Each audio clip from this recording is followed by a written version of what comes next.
Hello, everyone, and welcome to our podcast. We are coming to you from the fourth Shusha Global Media Forum. My name is Nermin, and today we will be discussing AI, digital platforms, and algorithms shaping the future of online experiences. It's my pleasure to welcome our guest from United States, Mr. Peter. Thank you for accepting our invitation. Narmin, thank you for having me here. It's a great pleasure to be in this magnificent city of Shusha, the cultural heart of Azerbaijan, and thanks again for having me here. Without further ado, let's begin with the first question. How is AI changing the way journalists and digital creators tell stories? Absolutely. Well, this is a concern that many journalists, media experts, and news agencies are facing today. There are some journalists that tend to have a propensity towards receiving as many clicks as possible, as much popularity as possible, but they sacrifice the truth. There are other journalists and there are other research scholars that focus more on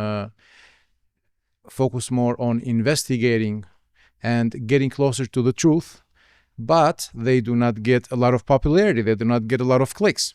So these are some of the issues that the world of information technology, AI, and news in general, the news landscape in general, has been facing for some time.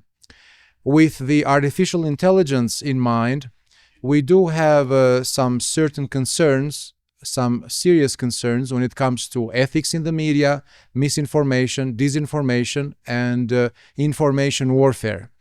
These are some issues that concern all of us and raise the level of awareness up to the maximum, because we are ever more unable to dissect what is the truth from fake and what is fact from misinformation. Oh, yes, you're absolutely right. And you talk about so important part of this topic. Thank you for sharing. And I want to ask the second question. How much do algorithms shape what we read, watch, and believe every day? Well, algorithms are a challenge because they are pretty much concocted. They are shaped in a certain way by corporate world. And when we have a combination of corporate interests with the regular average opinion makers and those who consume the media, there is always friction, because the corporate world would like to implement with the help of algorithms, a certain current of news, a certain current of topics and events taking place on the principal pages of media agencies. But when it comes to those who consume the news, to the regular citizens and to the average citizen in many institutions, whether they are public or private, they not necessarily like what the corporate world, in alliance with technology and in alliance with certain media channels, want to push forward. So algorithms are becoming for some nations, and for even some governments, are becoming a problem, because they are the algorithm tendency and the algorithm crisis, let's call it that way, the algorithm crisis is causing detraction, is seriously harming the ethics and fair reporting on a certain topic, on a certain matter that concerns a particular nation, a particular country, or a particular region.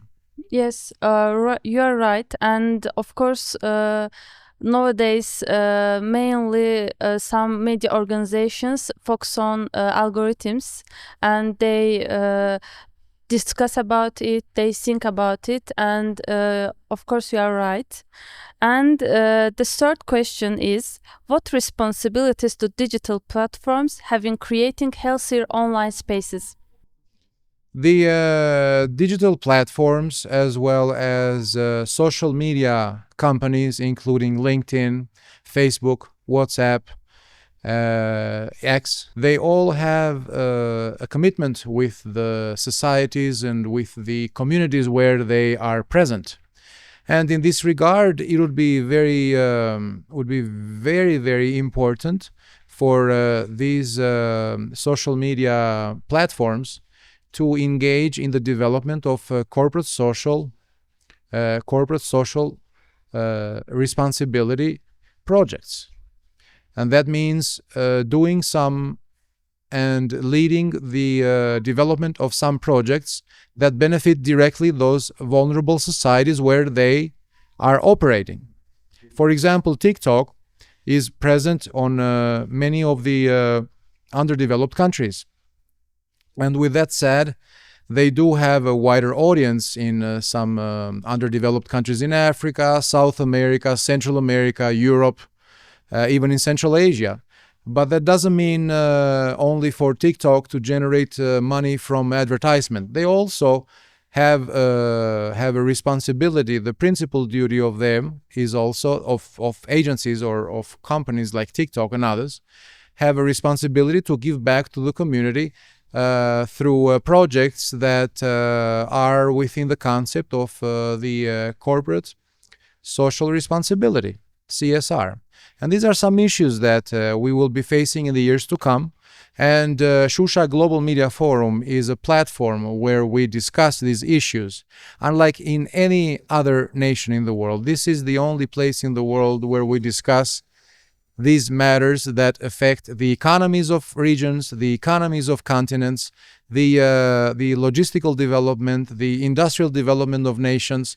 And the Republic of Azerbaijan is doing a huge favor to the world by organizing such an event, because to my knowledge, there is no other country in the world that has given so much passion, so much energy, and so much resources to bring together over 150 international experts focused on the study of the media and disinformation to come into this beautiful city of Shusha and share their expertise, their knowledge and wisdom on how to better tackle these issues that are becoming ever more vulnerable and intertwined.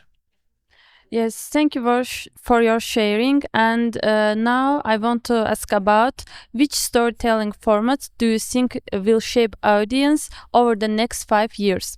And how can media organization embrace AI while preserving creativity and editorial integrity? Well, the editorial integrity is something that will always be vulnerable in front of the expansion of the artificial intelligence role on many, and that includes many aspects of video production, book editorial process, drafting an article in most of the languages in the world. And the future of knowledge the future of acquiring knowledge will be mostly through digital platforms. That is a trend that cannot be reverted. But at the same time, the traditional reading of a book or the traditional teaching of a course, let's say physics or mathematics or literature, philosophy, theology, there is no better way than attending a classroom. These are some traditional mechanisms that will never get old, unfortunately. So whether we have artificial intelligence around us or not, the traditional method of teaching, to me, is the best. And Azerbaijan has been doing really well in terms of preserving the research-based methodology of teaching. Thank you for valuable sharings. And looking ahead, what would a more trustworthy and people-centered digital ecosystem look like? The platforms that are more user-friendly and are more impartial in regards to the content that they publish. are the ones that fully comply with integrity, ethics, and professionalism, and reducing up to the minimum the interference of artificial intelligence softwares.